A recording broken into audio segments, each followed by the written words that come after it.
안녕하세요. 이제 갓 돌이 지난 어린 아기를 키우고 있는 30대 여성입니다. 저는 어릴 때 부모님이 사고로 돌아가셔서 시골에 계신 할머니의 손에서 자라게 되었어요.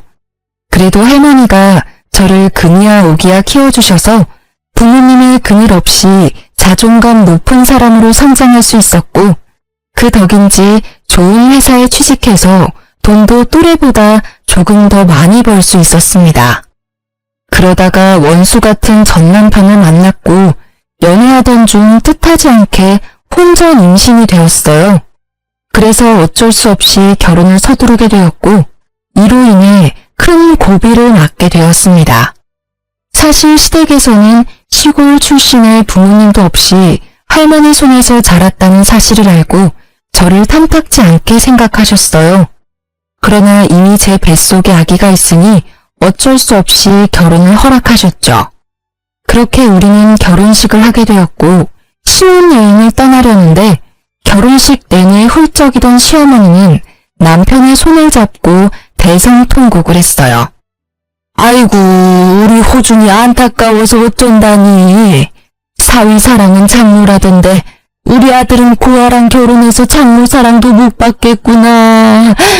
게다가 너보다 나이가 3살이나 많기까지. 다른 집 아들들은 다들 어리고 예쁜 여자한테 장가가던데 너는 이게 뭐니? 내가 속상해서 원. 엄마, 너무 속상해하지 마. 누나 부모님이 안 계시긴 하지만 이미 누나 뱃속에 아기도 있고 결혼식까지 올린 마당에 어쩔 수 없잖아. 누나는 무슨 누나? 나는 너한테 저런 누나 낳아준 적 없다. 이제 다시는 내 앞에서 누나라고 부르지 마. 알겠어?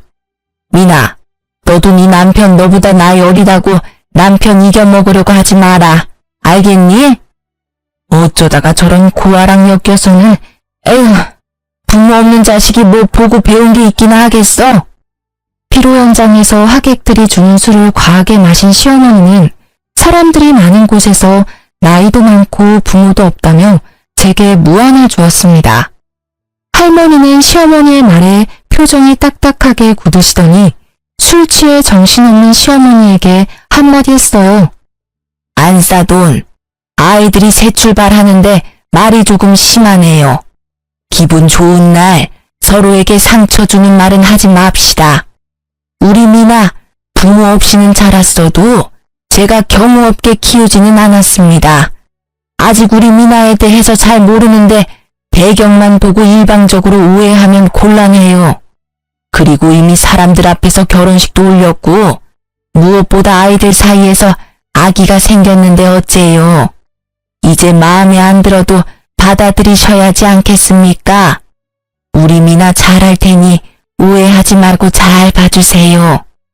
솔직히 말해서 미나가 임신만 안 했어도 저희 결혼 안 시켰어요.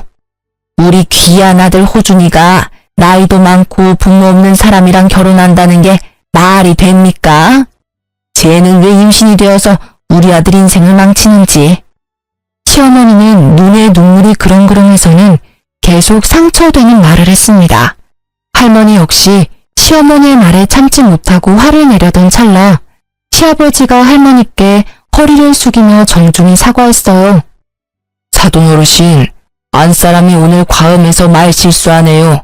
죄송합니다. 사실 너무 갑작스러운 결혼이라 제대로 준비하지 못하기도 했고 유일한 아들 자식이라 많이 속상한가 봅니다. 저희도 미나가 딸이라고 생각하고 예쁘게 보도록 노력할게요. 호준이랑 미나는 비행기 시간 늦겠다. 여기 걱정은 말고 어서 출발하거라. 아버지, 그럼 엄마 좀 잘 부탁드려요. 엄마, 나 다녀올게. 울지 말고 속상해하지 마요. 아유, 나도 같이 눈물이 나려고 하네. 큰 싸움은 벌어지지 않았지만 할머니의 표정은 여전히 좋지 않으셨습니다. 저 역시 기분이 너무 좋지 않고 화가 많이 났어요. 사실 더 화가 나는 건 남편의 반응이었습니다. 만약 할머니가 사람들 앞에서 남편에게 상처되는 말을 했다면 저는 그런 말 하지 말라고 강경하게 말씀드렸을 거예요. 그런데 남편은 그러기는커녕 시어머니와 같이 눈물을 글썽이더라고요. 그 모습을 보니 남편이 뭔가 앞으로 저와 시어머니 중간에서 제대로 된 남편 역할을 못할 것만 같은 불길한 예감이 들었어요. 그리고 그 불길한 예감은 현실이 되었습니다. 신혼집은 시댁 근처의 오피스텔이었어요. 사실 남편이 저보다 나이가 어리기도 하고 남자는 군대에 가야만 하니 동갑이어도 여자보다 회사 생활을 늦게 할 수밖에 없잖아요. 그래서 남편이 모아둔 돈이 없더라고요. 게다가 시댁이 넉넉한 형편도 아니어서 어쩔 수 없이 할머니가 오피스텔을 하나 얻어주셨습니다. 저는 할머니가 혼자 시골에서 사셔서 할머니 집과 가까운 외곽 쪽으로 집을 구하고 싶었지만 할머니는 생각이 다르셨어요. 여자는 좋든 싫든 결혼했으면 시댁 사람으로 살아야 한다며 일부러 시댁과 가까이 집을 얻어주셨죠. 사실 시어머니가 절 싫어하는 게 분명해서 시댁과 가까이 사는 건 너무 부담스러웠어요. 하지만 우려와는 달리 회사 생활을 하고 주말에도 가끔 출근해서 시어머니와 마주칠 일이 명절이나 제사와 같은 특별한 날 빼고는 거의 없었어요. 저에게 전화하라고 강요하지도 않았고요. 그래서 생각보다는 편한 신혼생활을 보낼 수 있었습니다. 그러다가 출산일이 임박해서 출산 휴가를 받고 집에서 쉬며 아기를 맞이할 준비를 하고 있었어요. 그러던 어느 날 남편은 출근하고 집에 혼자 있는데 시어머니한테 전화가 왔습니다.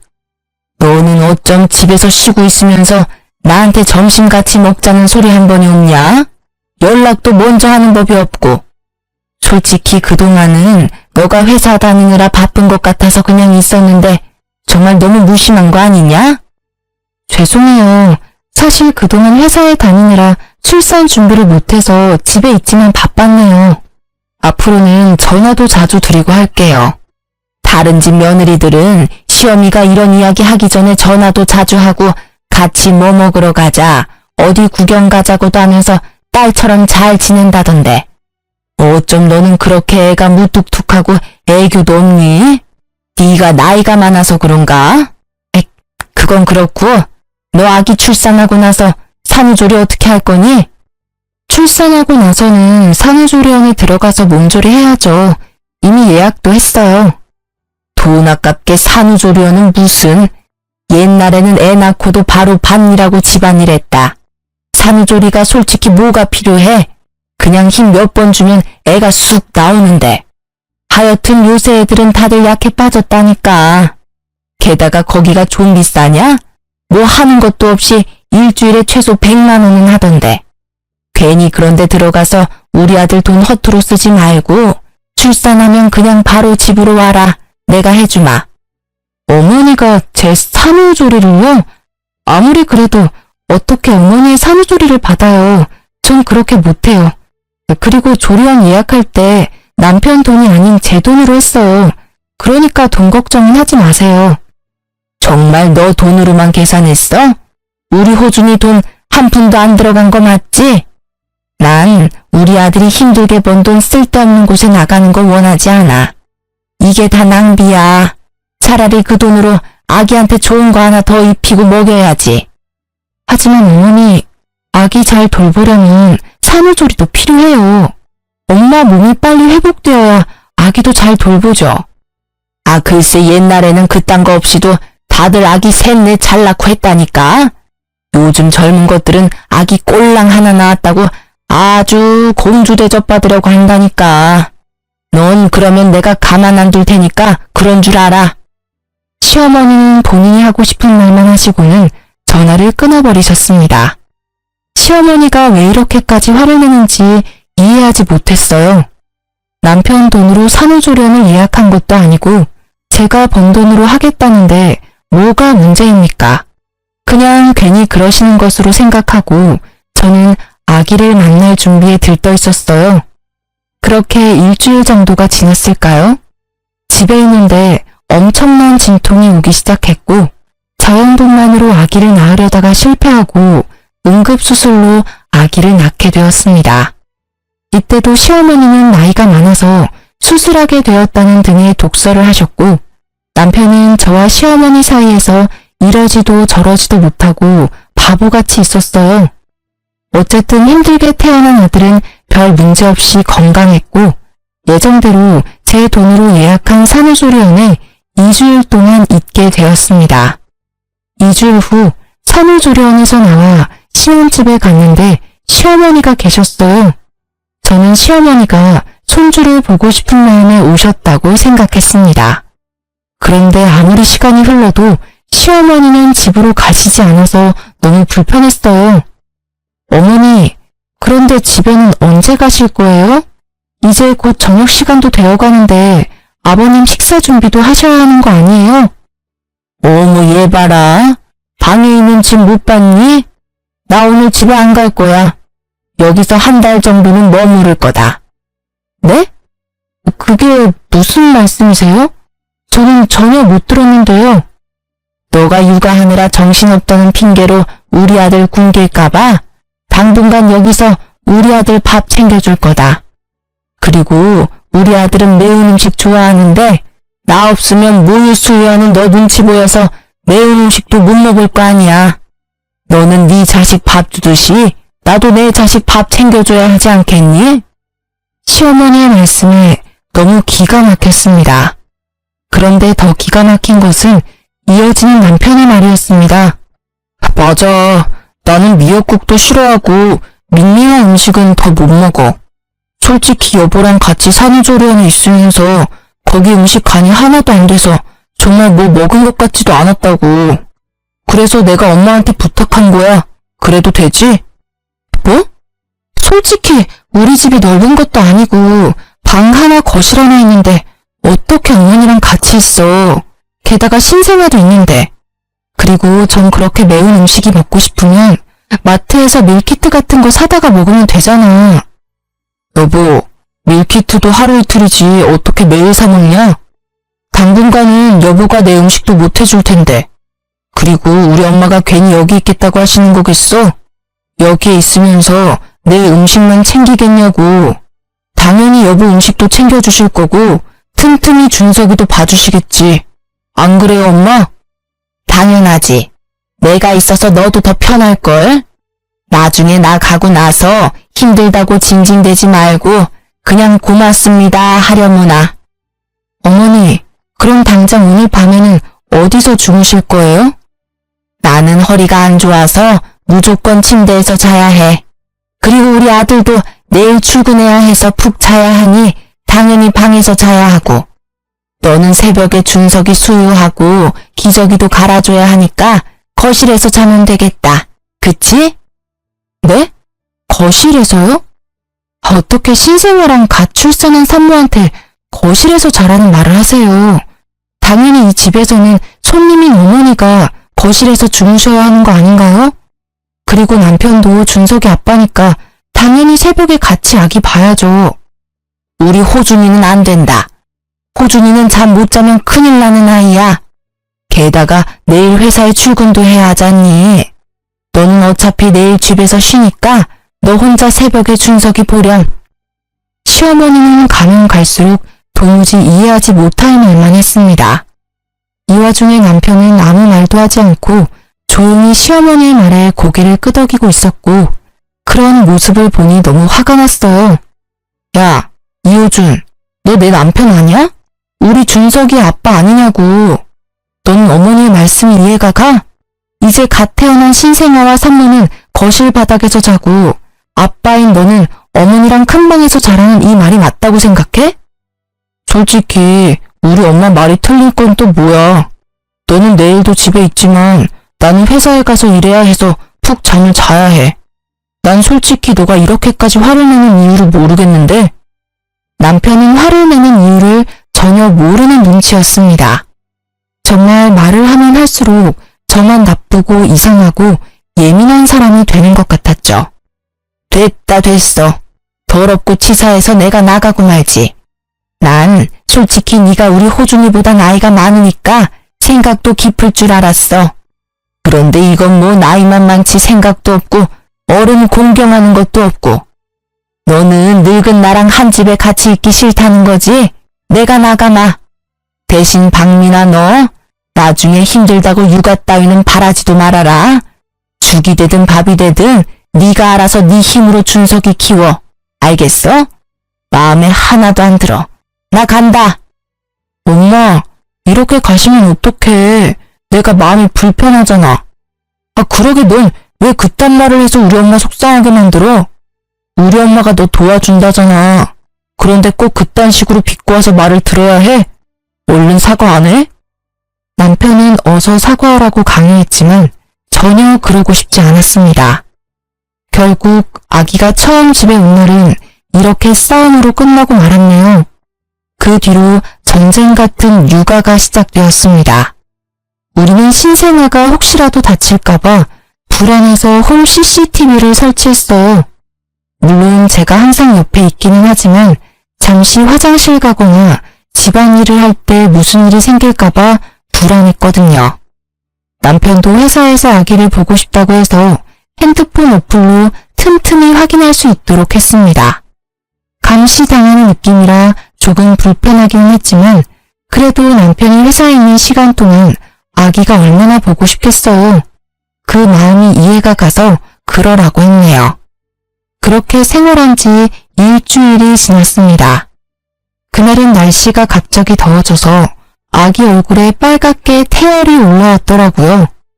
그래서 속삭이를 풀고 부채질을 해주고 있었습니다. 조그마한 손과 발을 보며 귀여워서 어쩔 줄 몰라 하고 있는데 시어머니한테 전화가 왔어요. 얘, 잘 키우고 있어? 설마 팔다리 다 내놓고 키우고 있는 건 아니지? 아기들은 온도에 예민해서 추위 잘 타니까 팔다리 잘 감싸줘야 한다. 신생아가 감기 걸리면 난리나. 요새는 병원에 소아과 의사들도 없어서 아기들도 잘 안 받아준다더라. 그러니까 어서 속사계로 꽁꽁 싸매줘라. 속사계로 싸매면 땀띠 나서 고생할까봐 더 걱정되었지만 여기서 더 말하면 시어머니의 잔소리가 끊이지 않을 테니 그냥 대충 알겠다고 하고 전화를 끊었습니다. 그리고 당연히 속삭이도 하지 않았죠. 그런데 30분이나 지났으려나요? 시어머니한테 또 전화가 왔습니다. 속삭이 했니? 아무리 오늘 날씨가 더워도 아기들은 온도에 예민해서 추울 수 있어. 그러니까 얼른 속삭이 해줘. 네가 덥다고 해서 아기들도 더운 거 아니야. 아기들은 춥다고. 얼른 속삭이 해서 증거사진 보내라. 알겠니? 시어머니는 기어이 속삭이를 하라고 선호했고 어쩔 수 없이 아기를 다시 싸매서 사진을 찍었습니다.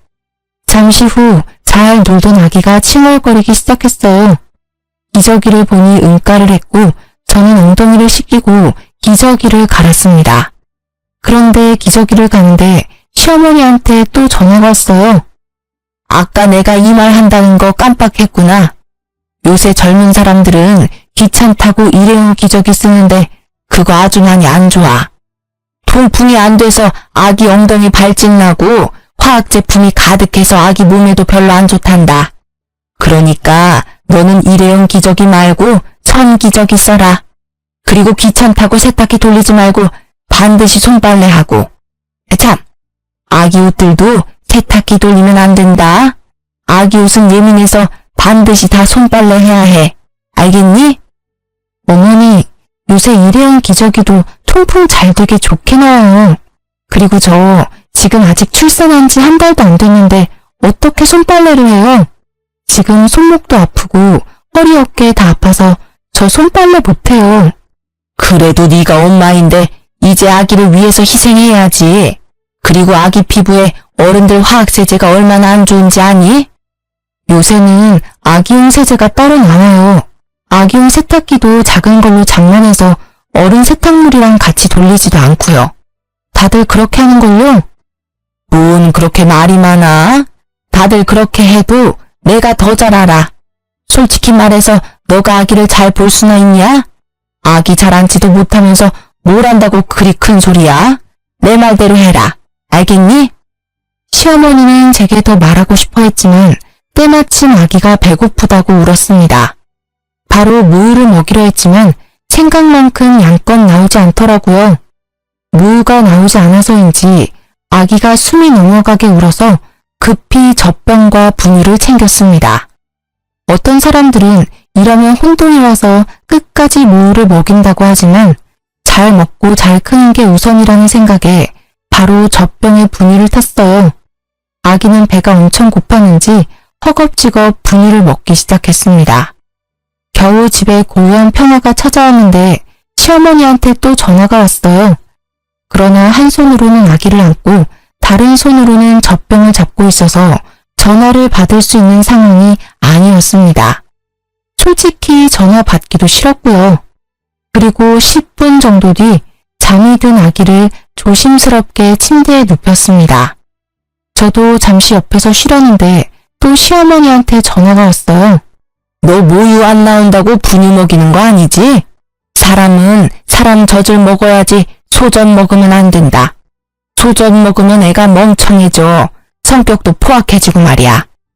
안 그래도 우리 손주 엄마 잘못 만나서 자연분만 못하고 수술해서 남들보다 뒤처질 텐데 더 뒤처지게 하면 되겠니? 절대 분유 먹이지 말고 모유 먹여라. 모유 잘 나오면 당연히 모유 먹이겠지만 모유가 안 나오는데 어떻게 먹여요? 어른들처럼 밥을 못 먹으면 빵이나 다른 걸 먹을 수 있는 것도 아닌데 모유 안 나온다고 굶길 수는 없잖아요. 애가 나이만 들어서 모유도 안 나오고 몸도 부실하고 우리 손주 걱정돼서 내가 가만히 있을 수가 있나? 어머니의 손주이기도 하지만 제 아들이기도 해요. 저도 잘 키우려고 노력하고 있으니까 너무 걱정하지 마세요. 네가 뭘 안다고 노력은 아기 잘 안지도 못하면서. 아무튼 이제 모유 먹이도록 해. 시어머니는 수시로 전화해서 사사건건 잔소리를 늘어놓았죠. 그런데 곰곰이 생각해보니 뭔가 이상했습니다. 속삭이를 푼 순간, 기저귀를 간 순간, 분유를 먹인 순간마다 기가 막힌 타이밍으로 전화가 왔잖아요. 마치 저를 지켜보고 있던 것처럼요. 이상하고 찜찜한 마음이 들기는 했으나 그냥 우연이겠지 생각하고 말았습니다. 아기가 낮잠 잘 동안 머리를 식히기 위해 TV를 켰어요. 그런데 TV를 켜자마자 시어머니한테 또 전화가 왔습니다. 예, 잔다고 TV 켜지 마라. TV에서 전자파 나와서 애 머리 나빠진다. 어머님, 어떻게 제가 TV를 켜는 순간 전화하셨어요? 혹시 저 감시하세요? 내가 뭘 너를 본다고 그러니? 아니야. 너가 뭐가 이쁘다고 내가 널 종일 보고 앉았니? 내가 그렇게 할 일 없는 사람인 줄 알아? 그냥 우연인 거겠지. 아무튼 TV 켜지 마. 그렇게 따지면 핸드폰에도 전자파 많이 나와요. TV보다 핸드폰 전자파로 더 머리 나빠질 것 같아서 저 전화 꺼놓을 테니 이제 전화하지 마세요. 저는 바로 핸드폰을 꺼버렸습니다. 그런데 아무리 생각해도 시어머니가 전화하시는 타이밍이 이상했어요. 아무래도 시어머니가 보고 있는 것 같았고 그날 저녁 퇴근한 남편에게 혹시나 하는 마음을 물어봤습니다. 내가 진짜 혹시나 하는 마음으로 물어보는데 혹시 저 카메라 영상을 어머니도 보실 수 있어? 제 말에 남편은 깜짝 놀라는 표정을 지었습니다. 그걸 어떻게 알았어? 이 반응이 뭐야? 그럼 계속 어머니가 내가 이 집에서 뭐하고 있는지 다 보고 계셨던 거야? 아니, 그걸 어떻게 알았냐고. 아기 속삭이 푸는 순간, 기저귀 가는 순간, 분유 먹이는 순간 시어머니한테 전화 오더라. 이거 하지 말아라, 저거 하라 하면서 사사건건 전화로 잔소리해 대셨어. 와, 정말 소름 끼친다. 어쩜 그래? 엄마가 매일 보고 싶으시다잖아. 그런데 엄마가 집에 매일 온다 그러면 누나가 싫어할 거 아냐. 어차피 나도 보는 중인데 엄마도 같이 보게 해드렸지. 그럼 안 돼? 만약에 우리 할머니가 너 보고 싶다고 너네 회사랑 집에 CCTV 설치하고 계속 보고 있다면 너는 기분 좋겠냐? 어머니한테 당장 어플 지우라고 해야겠다.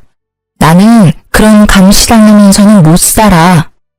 저는 시어머니한테 전화를 걸었고 남편은 왜 굳이 그렇게까지 해야 하냐며 제 전화를 빼앗으려 했습니다. 그러나 마치 기다렸다는 듯이 바로 받더라고요. 어머니, 그동안 CCTV로 저랑 아기 다 지켜보고 계셨죠? 지금 저와 남편이 싸우는 모습도 다 보고 계셨겠네요. 전 그렇게 감시당하는 기분으로 못 삽니다. 당장 그 어플 삭제하세요. 네가 뭔데 내 핸드폰 어플을 지워라 말아야. 그래, 내가 그동안 너 집에 있는 동안 몰래 보긴 봤다. 그런데 내가 뭐 보고 싶어서 본 줄 알아? 너 신생아 처음 본다며. 아기를 제대로 안지도 못하는 네가 혹시 준석이 다치게 할까봐 걱정되고 불안해서 내가 봤다. 혹시라도 잘못되면 당장 달려가려고. 나는 앞으로도 이걸로 너 계속 볼 거다. 우리 손주 잘 키우는지 계속 감시할 거라고. 아무리 윗사람이어도 저를 그동안 그렇게 몰래 훔쳐봤으면 먼저 미안하다는 사과부터 해야 하는 거 아닌가요? 그러나 오히려 적반하장으로 저에게 화를 내셨습니다. 저 역시 가만히 있을 수 없었죠. 어머니, 이렇게 몰래 훔쳐보는 것도 불법이에요. 만약에 저희 할머니가 남편 보고 싶다고 이 집에 몰래 CCTV 설치해서 보면 어머니 기분 좋으시겠어요? 나이만 처먹었지 할머니 손에서 자란 네가 아기를 어떻게 키우니? 보나마나 그 깡촌에서 막 키웠을 텐데. 게다가 부모가 있던 것도 아니고.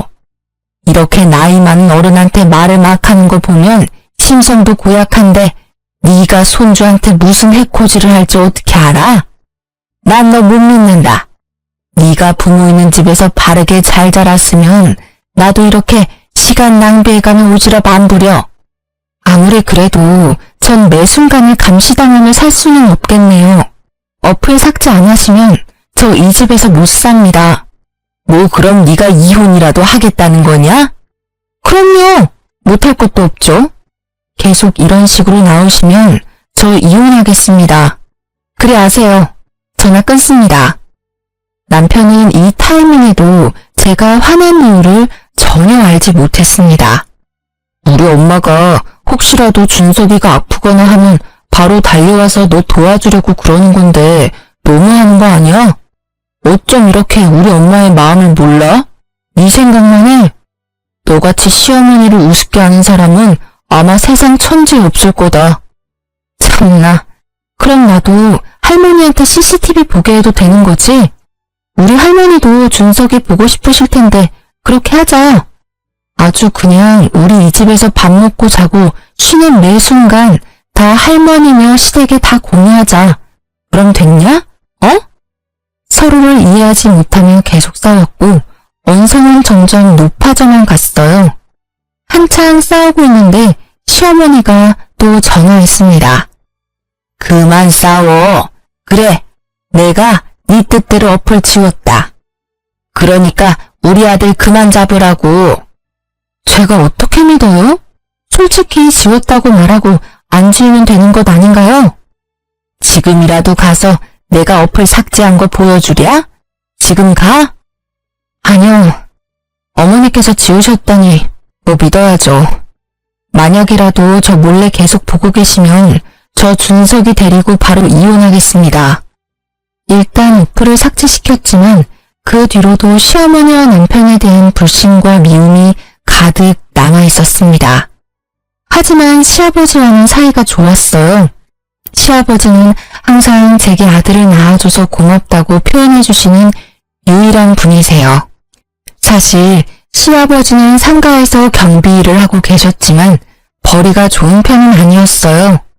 두 분이 사치스러운 생활을 하시지 않았지만 요새 같은 고물가 시대에 경비 일로는 먹고 살기가 쉽지 않더라고요. 그래서 결혼 후 시댁에 100만 원씩 용돈을 보내드리기로 했었습니다.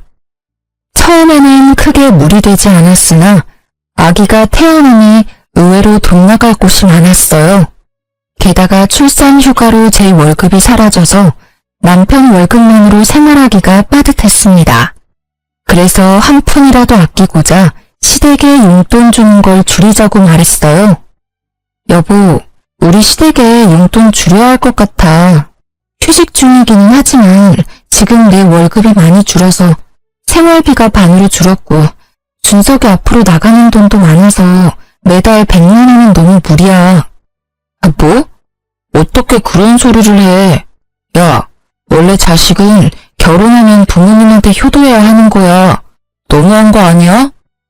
남편은 불같이 화를 내더군요. 용돈을 아예 없애겠다는 것도 아니고 형편에 맞게 줄이자는 게 이렇게까지 화를 낼 일인가 싶었습니다. 내가 언제 용돈 안 드리겠대? 그냥 줄이자고.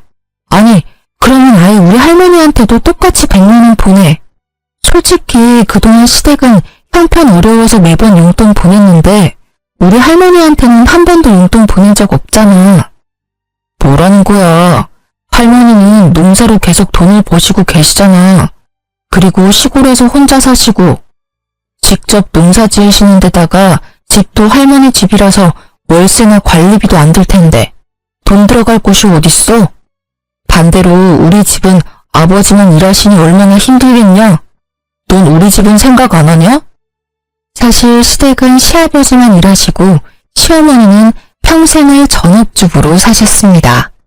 시어머니가 몸이 특별히 불편하거나 하신 것은 아니고 그냥 집에서 쉬는 걸 좋아하세요. 그런다고 집안일을 엄청 잘하시는 것도 아니고요. 그냥 배짱이 같은 성격을 가지신 분입니다. 그렇게 힘드시면 이제 어머니도 마트 같은 곳에서 아르바이트라도 하셔야 하는 거 아니야? 어머니가 어디 많이 아프신 것도 아니고 건강하시잖아. 오히려 적당히 일하면 사람이 더 활력이 넘치고 건강이 더 좋을 수도 있다고. 뭐? 내가 너랑 말을 말아야지 진짜. 어휴. 남편은 집 밖으로 나가버렸고 저는 이해가 가지 않았어요.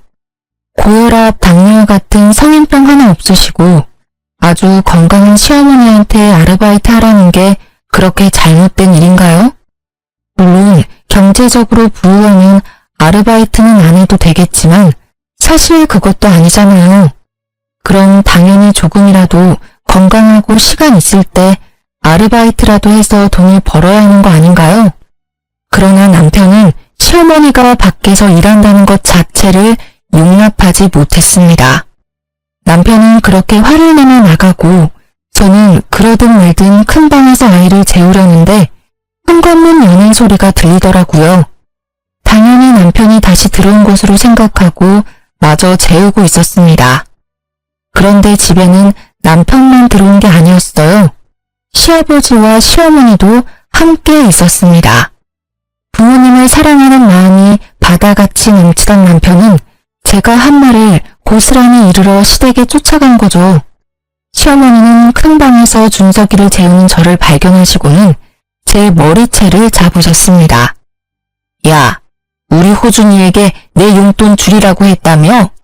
네가 감히 어떻게 그런 말을 해? 네가 뭔데? 갑자기 달려드는 시어머니 때문에 저는 아기를 놓칠 뻔했습니다. 놀란 아기가 자지러지게 울고 저는 시어머니한테 참지 못할 정도로 화가 났어요. 아직 목도 가누지 못한 아기를 안고 있는 사람 머리채를 잡는 게 말이 됩니까? 어머니, 미쳤어요? 지금 이게 뭐 하는 짓이에요? 아기 안고 있는 거 안 보여요? 뭐 하는 짓? 너야말로 뭐 하는 짓이냐? 감히 어른들에게 주는 용돈을 줄여? 나, 네 남편의 엄마다. 당연히 나를 부양할 의무가 있다고. 그렇게 따지면 저도 저를 키워주신 할머니 부양할 의무 있어요. 그리고 제가 뭐 아예 없애겠다는 것도 아니고 줄이자는데 이게 이렇게까지 화낼 일인가요? 참고 또 참았는데 더는 안 되겠네요. 이혼하겠습니다. 이혼? 그래, 잘 됐네. 나도 너같이 싹수 없는 며느리 따위 필요 없다. 처음부터 너 다 마음에 안 들었어. 이혼해 둘이. 시어머니가 제 머리채를 붙잡고 화를 크게 낼 동안 남편은 옆에서 아무런 말도 하지 않았습니다. 그리고 시어머니와 함께 온 시아버지도요. 제 편인 줄로만 알았던 시아버지 역시 저를 가족으로 생각하지 않으셨던 거죠. 시아버지는 시어머니와 저의 싸움을 가만히 지켜보시더니 한마디 하셨어요. 이래서 집안에 여자가 잘 들어와야 하는데 어쩌다가 저런 쓸모없는 물건이 들어와서는 어휴, 우리 집이 어떻게 될런지. 시아버지의 말에 더는 이딴 집에서 살 이유가 없다고 생각했습니다. 그래서 아기를 데리고 육아용품이며 제 짐을 다 챙겨서 할머니 집으로 갔어요. 할머니는 오밤중에 갑자기 손주까지 데리고 나타난 저를 보곤 깜짝 놀라셨죠. 그동안 시댁에서 있었던 일을 하나도 빠짐없이 다 말씀드렸고 할머니는 화를 버럭 냈어요. 뭐? 너 왜 그동안 이렇게 무시당하면서 살았어? 내가 너한테 그렇게 당하고만 살라고 가르치디? 감히 우리 소녀딸한테 그딴 막말을 해? 그딴 집구석과 이혼할 때는 하더라도 그놈의 집구석 자신들이 벌인 일들 후회하게 해줘야겠다. 할머니는 지금 당장이라도 시댁에 쫓아갈 기세로 나갔습니다. 하지만 밤 늦은 시간에 갈 수는 없잖아요. 내일 가자고 겨우 진정시켰어요. 다음날 할머니는 새벽 5시부터 저를 깨우셔서는 옆집 할머니 집에 아기를 맡겨두고 신혼집으로 찾아갔습니다. 갔더니 남편이 거실에서 코를 골며 잠을 자고 있었는데 어찌나 곤히 자던지 사람이 들어와도 모르더라고요. 순간 할머니가 화장실에 가셔서는 화장실에 있던 작은 바구니를 들고 변기통 물을 퍼내셨습니다. 그러고는 그 물을 자고 있던 남편의 얼굴에 부으셨어요. 똥물에 튀겨도 모자란 놈아. 내 귀한 손녀딸 너 하나 믿고 보냈는데 어떻게 우리 미나를 그렇게 무시할 수가 있어? 할머니, 언제 오셨어요? 그리고 이 물은 또 뭐예요? 자다가 물벼락을 맞은 남편은 저승사자라도 본 것처럼 깜짝 놀라며 안절부절 못했습니다. 내가 너 돈 없다고 해서 이 집도 마련해주고 내가 너한테 용돈 한 푼 바란 적 있었냐? 이 썩을 놈아. 나는 너 같은 놈 내 손녀 사위로 못 봐준다. 둘이 갈라서. 그리고 당장 이 집 팔아버릴 거니까 당장 나가. 아니지. 그 전에 너네 집부터 먼저 가자. 너네 부모 만나서 내가 아주 땅을 치고 후회하게 할 거야. 이 못된 것들. 할머니는 남편의 멱살을 잡고 당장 앞장서라고 난리셨습니다. 쩌렁쩌렁한 할머니의 호통에 남편은 손을 벌벌 떨며 기다시피 시댁으로 향했어요. 시부모님은 아침 대바람부터 오신 할머니의 모습에 어쩔 줄 몰라 했습니다. 사돈어른이 아침부터 여기 무슨 일로 오셨... 아니 그런데 옷과 목걸이, 시계, 가방이... 이게 다 뭐예요? 내 옷이 뭐요? 내가 뭐 못 입을 거 입고 왔어요? 이거 샤넬백 아니에요? 아니 이 시계는 시골에 계시던 사돈어른이 어떻게 이런 거를 다 하고 오셨어요? 새벽 대바람부터 오느라 제대로 못 봤는데 할머니가 1,000만 원이 넘는 명품 옷에 300만 원짜리 목걸이, 3,000만 원짜리 시계에 명품백까지 메고 오셨죠. 사실 우리 할머니가 대대로 내려오는 부자 집안의 외동딸입니다.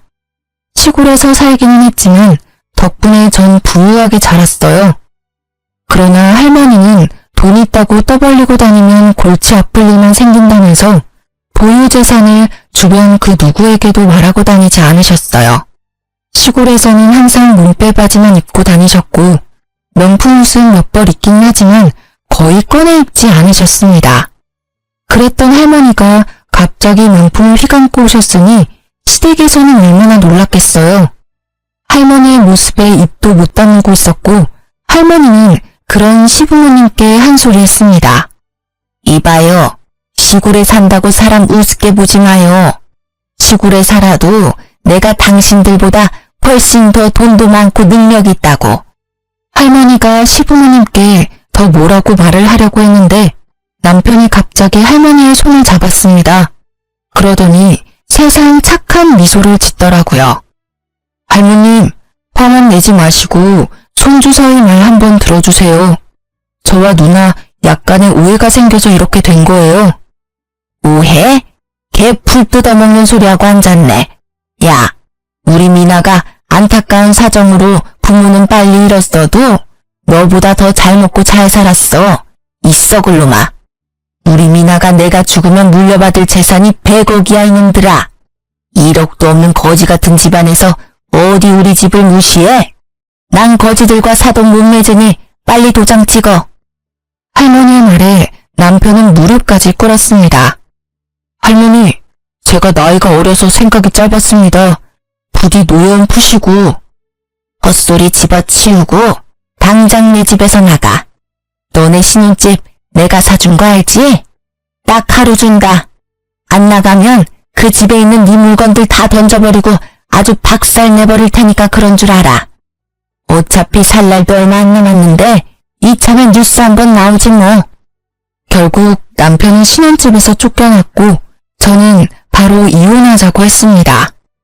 그런데 할머니 재산이 탐이 났는지 합의를 해주지 않더라고요. 그러나 남편 놈과는 하루도 같이 붙어있을 자신이 없는 저는 일단 아이를 데리고 할머니 집으로 들어갔습니다. 그러던 어느 날 시부모님이 할머니 집까지 찾아왔어요.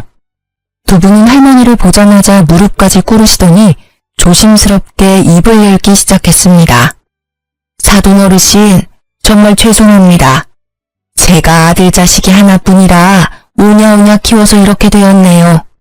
제가 아들 자식 잘 단독시키고 미나에게도 진심으로 사과할 테니 제발 우리 아들 받아주시면 안 될까요?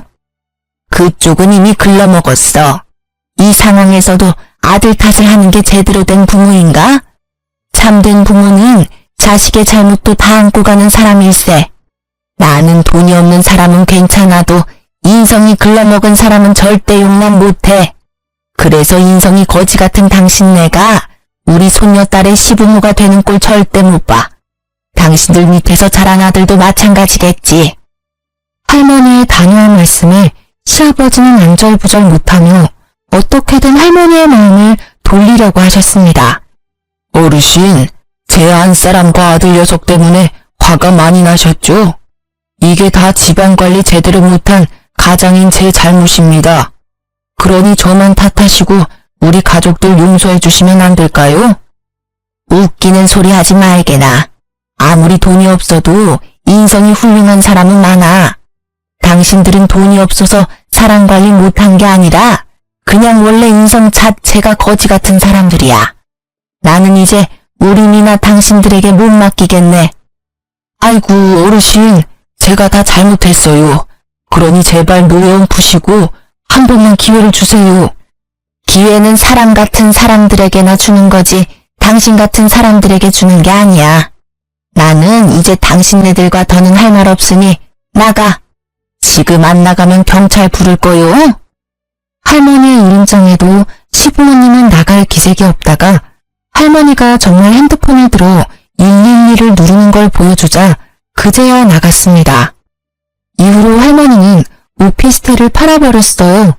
그리고 저는 돌도 지나지 않은 어린 아들을 키우는 이혼녀가 되어버렸죠.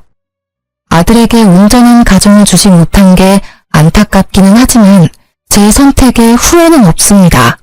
아마 앞으로도 제 인생에 결혼이라는 선택지는 없는 것 같네요. 하지만 아빠의 빈자리가 느껴지지 않도록 최선을 다해 키우겠습니다. 저희 할머니가 저에게 그랬던 것처럼요. 우리 아들이 배가 고픈지 침울대기 시작하네요. 전 이제 이야기를 마무리 지어야 할 것 같습니다. 지금까지 저의 이야기 들어주셔서 감사합니다.